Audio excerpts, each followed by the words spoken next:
কোদাল হাতে মাটি কাটলেন প্রধানমন্ত্রী, উদ্বোধন করলেন খাল খনন কর্মসূচির। যুদ্ধের কারণে অর্থনীতি চাপে পড়লেও ধীরে ধীরে সব প্রতিশ্রুতি বাস্তবায়নের ঘোষণা।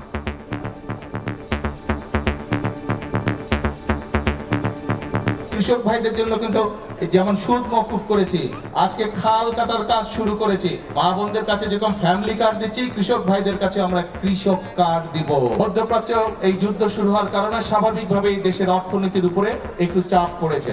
এই তারপরেও আমরা যেই কমিটমেন্ট, যেই ওয়াদা করেছি, সেগুলো কিন্তু আমরা ধীরে ধীরে ইনশাআল্লাহ বাস্তবায়নের কাজ এরই ভিতরে আমরা শুরু করেছি।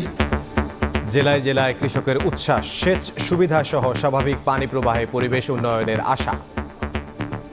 সঠিকভাবে পানি পাই, তাহলে আমরা এই জমিগুলো সমস্ত চাষাবাদ করতে পারবো। খালে পানি থাকলে মনে করেন আবাদ করতে সুবিধা পাবো। নদী ক্ষরণ হলে আমাদেরও উন্নয়ন হবে, এলাকাবাসীরও উন্নয়ন হবে। এখন বন্যাটার থাকি মুক্ত পাবো।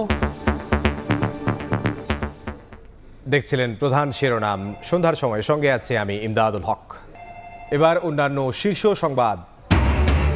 প্রথম থেকে নবম শ্রেণীর ভর্তিতে থাকছে না লটারি, শিক্ষার্থীদের ওপর বাড়তি চাপ তৈরির প্রতিযোগিতা বন্ধের ঘোষণা মন্ত্রীর। ঢাকা সহ 7 বিশ্ববিদ্যালয়ে উপাচার্য নিয়োগ।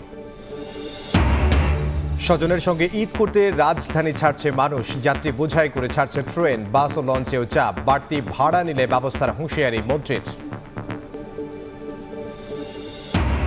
রিকশা চালক নির্যাতনের গুজব রটিয়ে মব তৈরি করে উত্তরায় মার্কেট লুটের চেষ্টা, জড়িতদের খোঁজে ডিএমপি, হয়নি মামলা, কয়েক কোটি টাকা ক্ষতির দাবি। ইসরায়েলে এবার সিজ্জিল ক্ষেপণাস্ত্র হামলা, ইরানেও ব্যাপক বোমাবর্ষণ। হরমুজ প্রণালী মুক্ত করতে মরিয়া ট্রাম্প, সহায়তা না করলে নেটোকে খারাপ পরিণতির হুঁশিয়ারি।